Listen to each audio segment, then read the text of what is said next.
Good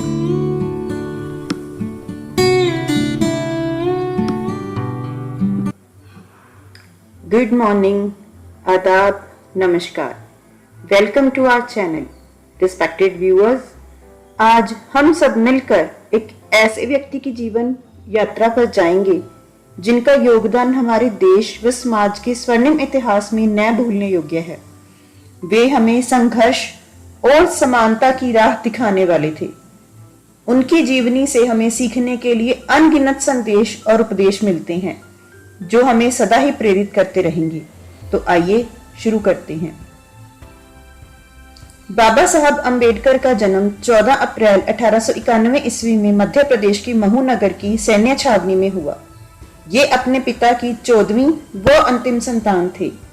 पिता का नाम रामजी सकपाल और माता का नाम भीमाबाई सकपाल था।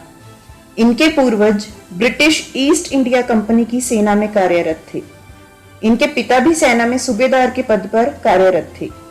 इनका परिवार महाराष्ट्र से संबंधित था, पर पिता की नौकरी के कारण इनका जन्म मध्य प्रदेश में हुआ। ये महार जाति से संबंध रखते थे, जिसे अछूत माना जाता है। इनका बचपन का नाम भीवा था। लगभग 2 वर्ष की आयु में इनका पिताजी रिटायर हो गए। 6 वर्ष की आयु में माताजी की मृत्यु हो गई। माताजी की मृत्यु के बाद ये मुंबई शिफ्ट हो गए। इनके पिता ने इनका स्कूल में एडमिशन करवाते वक्त इनका उपनाम सकपाल ने लिखवाकर अम्बेडकर लिखवाया था, जो कि इनके गांव का नाम था। बाद में एक शिक्षक ने इन्हें अपना उपनाम, जो कि अम्बेडकर था, दे दिया। तो इस प्रकार इनका पूरा नाम भीमराव रामजी अंबेडकर पड़ा, जिसमें भीम इनकी माँ के नाम से, भीमाबाई के नाम से, रामजी इनके पिताजी के नाम से और अंबेडकर इनके शिक्षक के नाम से था। बेशक इन्हें स्कूल में दाखिला मिल गया था, परंतु दलित वर्ग से होने के कारण इन्हें जीवन भर भेदभाव का सामना करना पड़ा। इन्हें बाकी बच्चों के साथ बैठने तक की अनुमति नहीं थी। यहां तक कि इन्हें पानी वाले बर्तन को भी हाथ लगाने की इजाजत नहीं थी। इन्हें चपरासी पानी पिलाता था। वह ऊपर से पानी उड़ेलता था और ये अपने दोनों हाथ जोड़कर चुल्लू बनाकर पानी पीते थे। जिस दिन चपरासी छुट्टी करता था, उस दिन इन्हें प्यासे ही रहना पड़ता था। ये अपने बैठने के लिए बोरी भी घर से लेकर जाते थे और छुट्टी होने के बाद घर वापस लेकर आते थे, क्योंकि कोई भी सफाई कर्मचारी उस बोरी को साफ करने के लिए तैयार नहीं था। आज हम ऐसे कई लोगों से मिलते हैं जो कहते हैं कि एक बार स्कूल में पिटाई हुई या मेरे साथ पार्शियलिटी हुई, तो उस दिन के बाद तो मैं स्कूल कभी गया ही नहीं। कई तो बुरी संगति में भी पड़ गए। ऐसे में एक छोटा सा बच्चा जो क्लास से बाहर बैठकर पढ़ाई करता है, अध्यापक द्वारा सवाल पूछे जाने पर बार बार हाथ खड़ा करता है, पर उसे जवाब देने की अनुमति नहीं है। किसी के साथ भोजन खाने की अनुमति नहीं है। यहाँ तक कि कभी कभी पूरा दिन पानी के बिना बिताना पड़ता है। याद रखिए कि उस समय वाटर बॉटल्स नहीं थे। सिर्फ पिता की रैंक के कारण स्कूल में दाखिला मिल गया था। उनकी जाति के अन्य बच्चे तो स्कूल भी नहीं आते थे। उस एक छोटे से बच्चे द्वारा इतना संघर्ष किया गया और इतने संघर्ष के बाद देश का नायक बनना, संविधान निर्माता कहलाए जाना, क्या इससे ज्यादा प्रेरणा स्रोत कुछ हो सकता है क्या? 1904 तक ये 17 में रहे और फिर कोरेगांव आ गई। 1906 में 15 वर्ष की आयु में इनका विवाह एक 9 वर्ष की कन्या से हुआ, जिसका नाम रमाबाई था। 1907-8 के करीब आपने एल्फिंस्टन हाई स्कूल से 10वीं की परीक्षा पास की। 1912 में इन्होंने बॉम्बे यूनिवर्सिटी से इकोनॉमिक्स और पोल साइंस जैसे विषयों के साथ ग्रेजुएशन की। इस तरह ये पहले दलित बन गए जिन्होंने अपनी हायर स्टडीज कंप्लीट की। फरवरी 1913 में इनके पिता का देहांत हो गया। 1913 में ही बड़ौदा के नरेश राजा गायकवाड़ सयाजीराव III ने इन्हें 25 रुपए महीने की स्कॉलरशिप दी, ताकि ये अपनी आगे की पढ़ाई जारी कर सके। इन्होंने कोलंबिया यूनिवर्सिटी से 1915 में एमए किया और 1916 में अपने रिसर्च वर्क के कारण इन्हें पीएचडी की डिग्री मिल गई। इनका मन लंदन पढ़ने का भी था, इसलिए उन्होंने 1916 में लंदन जाकर ग्रेज इन कॉलेज में बैरिस्टर के कोर्स में एडमिशन लिया और साथ ही साथ लंदन स्कूल ऑफ इकोनॉमिक्स में एडमिशन भी ले लिया। साथ साथ इन्होंने अपनी पोल साइंस की डॉक्टरेट की थीसिस पर भी काम करना शुरू कर दिया। तो आप इनके ब्रेन की इंटेलिजेंस की कल्पना कीजिए कि एक एमए देन पीएचडी, उसके पैरेलल एक और रिसर्च वर्च अदर पीएचडी पे काम चल रहा है और उसके साथ लॉ के ऊपर इन्होंने एडमिशन लिया है। तो आज के समय में हम अगर एक पीएचडी करते हैं तो हमें ऐसा लगता है कि टाइम नहीं बचता, तो ये कैसे 2-3 कोर्सेज पैरेलल पढ़ सकते हैं। फिर क्या हुआ कि पैसों की तंगी के कारण इन्हें पढ़ाई छोड़कर बीच में वापस आना पड़ा। तो 1917 में ये भारत वापस आ गई। अब इनका घर मुंबई में था, पर बड़ौदा के राजा ने वजीफा दिया था जिसके कारण ये बाहर पढ़ाई करके आ सके। तो इन्होंने अपना पहला फर्ज जो है वो बड़ौदा के महाराज के लिए काम करना जरूरी समझा। इन्हें सेना के सचिव के रूप में नौकरी मिल गई। आप आज के समय में से पीसीएस आईएएस का स्थान जो होता है उससे तुलना कर सकते हैं, पर ये क्या सम्मान तो उन्हें अब भी नहीं मिलता था। पीएन उन्हें पानी तक नहीं पिलाता था और फाइलें तो टेबल पर फेंक कर चला जाता था। कुछ साल फॉरेन में बिताने के बाद उन्हें ये भेदभाव भूल चुका था, पर वापिस आने के बाद एक बार फिर उन्हें ये छोटी मानसिक सोच का शिकार होना पड़ा। यहां तक कि उन्हें रहने के लिए कोई जगह भी नहीं मिली। आखिरकार वे एक पारसी धर्मशाला में रुक गई।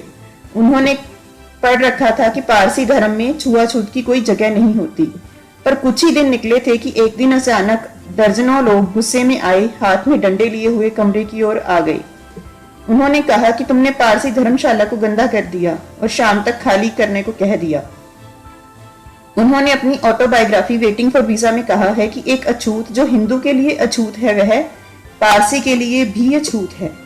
इसके बाद उन्होंने अपने मित्रों, जिसमें से एक हिंदू और एक क्रिश्चियन था जो उनके साथ अमेरिका से पढ़ाई करके आए थे, उनसे भी रहने के लिए मदद मांगी, पर बात नहीं बनी। अंत उन्हें नौकरी छोड़कर मुंबई आना पड़ा। मुंबई में उन्होंने प्रोफेसर की जॉब ज्वाइन की। मुंबई में उन्होंने प्रोफेसर की नौकरी ज्वाइन कर ली। उनकी इंटेलिजेंसी, प्रतिभा व कौशल के चलते बच्चों ने तो उन्हें स्वीकार कर लिया, पर बाकी शिक्षक उन्हें स्वीकार नहीं कर पाए। कॉलेज में भी उन्हें पानी वाले बर्तन को हाथ लगाने की आज्ञा नहीं थी। जब वे स्टाफ रूम में बैठते थे तो बाकी उठकर चले जाते थे या फिर उनके साथ विचित्र व्यवहार करते थे। 1920 में उन्होंने रूढ़िवादियों और जातीय भेदभाव से लड़ने के लिए एक साप्ताहिक प्रकाशन जिसका नाम मूक नायक रखा गया था, इसकी शुरुआत की। उनके एक भाषण से कोल्हापुर के शासक शाहू इतने प्रभावित हुए कि उन्होंने सारे दलितों के साथ बैठकर भोजन किया, जिससे समाज में हलचल मच गई। तो हम देख रहे हैं कि जहां एक और मानसिक बीमारी छुआछूत जैसी उस समय प्रचलन में थी, वहीं कुछ गायकवाड़ के राजा जैसे और शाहू महाराज जैसे लोग भी थे जो इनके उत्थान में अपना योगदान दे रहे थे। तो 1920 में ही बाबा साहेब शाहू महाराज की मदद से इंग्लैंड चले गए। 1921 में उन्होंने एमएससी की, 22 में ग्रेजिन कॉलेज से बैरिस्टर ऑफ लॉज की डिग्री हासिल की और 23 में डीएससी एक और डॉक्टरेट की डिग्री हासिल करके वे भारत लौट आए। 1926 में इनका राजनीतिक करियर शुरू हुआ। अंबेडकर जी ने दलित वर्ग के उत्थान के लिए उन्हें बराबरी का अधिकार दिलवाने के लिए बहुत संघर्ष किया। बॉम्बे हाई कोर्ट में प्रैक्टिस करते हुए उन्होंने अछूतों के लिए शिक्षा को बढ़ावा देने का कार्य किया। उन्होंने बहिष्कृत हितकारिणी सभा भी बनाई। उन्होंने सार्वजनिक स्थानों से पानी पीने से लेकर मंदिर जाने के निषेध के विरुद्ध आंदोलन किए। 1930 में प्रथम राउंड टेबल कॉन्फ्रेंस में उन्होंने अछूत समुदाय के लिए अलग राजनीतिक पहचान की वकालत की, जिसमें अन्य वर्ग या पार्टी का दखल न हो। 1931 में भी आप दूसरी राउंड टेबल कॉन्फ्रेंस में आमंत्रित किए गए। 24 सितंबर 1932 को येरवड़ा जेल में गांधी जी और अंबेडकर जी के बीच एक समझौता हुआ, जिसे पूना पैक्ट के नाम से जाना जाता है, जिसमें आरक्षित सीटों के बारे में समझौता हुआ। अंबेडकर जी ने 1930, 31 और 32 तीनों राउंड टेबल कॉन्फ्रेंस में हिस्सा लिया था। 1934 की बात है कि वे अपने कुछ दलित दोस्तों के साथ घूमने गए। उसमें वेरुल की बौद्ध गुफाएं भी शामिल थी। वेरुल जाने के लिए वे औरंगाबाद गए। यह हैदराबाद का मुस्लिम इलाका था। रास्ते में दौलताबाद का ऐतिहासिक किला था, जिसे देखने के लिए वे सब चले गए। यात्रा के दौरान पानी से भरा एक तालाब आया। उन्होंने और उनके दोस्तों ने वहां हाथ मुंह धो लिए। वे किले की ओर जा ही रहे थे कि कुछ मुसलमानों ने अचानक आकर उन पर चिल्लाना शुरू कर दिया कि उन्होंने टैंक गंदा कर दिया है। इस पर उन्होंने फिर अपनी बुक वेटिंग फॉर वीजा में कहा है कि एक अछूत जो पारसी के लिए भी अछूत है, हिंदू के लिए भी अछूत है, वो मुसलमान के लिए भी अछूत है। 1935 में बाबा साहेब द्वारा लिखी गई पुस्तक द प्रॉब्लम ऑफ रूपी, its origin and it's solution के आधार पर आरबीआई की स्थापना की गई। 1935 में ही उन्हें गवर्नमेंट लॉ कॉलेज का प्रिंसिपल नियुक्त कर दिया गया। इसी वर्ष 1935 में उनकी पत्नी रमाबाई की मृत्यु हो गई। 1936 में उन्होंने बॉम्बे विधानसभा के विधायक के रूप में कार्य किया।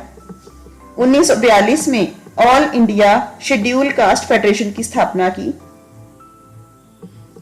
1947 में हुए भारत और पाकिस्तान के विभाजन के भी वे खिलाफ थे। वे संविधान सभा की ड्राफ्टिंग कमेटी के अध्यक्ष थे। 1947 में स्वतंत्रता मिलने के बाद वे पहले कानून एवं न्याय मंत्री बने। 1948 में उन्होंने ब्राह्मण वर्ग की लड़की सविता से दूसरी शादी कर ली। 1952 में वे राज्यसभा के सदस्य बने। 1952 में उन्होंने अपनी तीसरी डॉक्टरेट एलएलडी कोलंबिया यूनिवर्सिटी से और 1953 में डीलिट की उपाधि उन्हें उस्मानिया यूनिवर्सिटी से प्राप्त हुई। कहा जाता है कि उनके पास 32 डिग्रियां थी। हालांकि इसका लिखित प्रमाण नहीं मिलता, पर उनके द्वारा कई पुस्तकें लिखी गई, जिनमें riddles in Hinduism, waiting for visa, who were Shudras, caste in India आदि प्रमुख हैं। 6 दिसंबर 1956 को उनका निधन हो गया और एक ऐसा महानायक हमसे सदा के लिए दूर हो गया। 1956 में एक ऐसे महानायक जिन्होंने न केवल दलितों के लिए बल्कि हर मानव के लिए किसी न किसी रूप में कार्य किया है। उन्होंने संविधान की रचना करते वक्त राइट टू इक्वालिटी को राइट टू फ्रीडम से भी पहले रखा, जिन्होंने महिलाओं को न सिर्फ पढ़ने का बल्कि वोट देने का भी अधिकार दिलाया, जो उस समय केवल कुछ देशों में ही दिया गया था। बाबा साहब अंबेडकर, जिनकी पुस्तकालय में लगभग 35,000 पुस्तकें थी, जिन्हें सिंबल ऑफ नॉलेज भी कहा जाता है, जिन्होंने industrialisation, tax policies, agriculture system, maternity bill, हर क्षेत्र में अपना योगदान दिया है।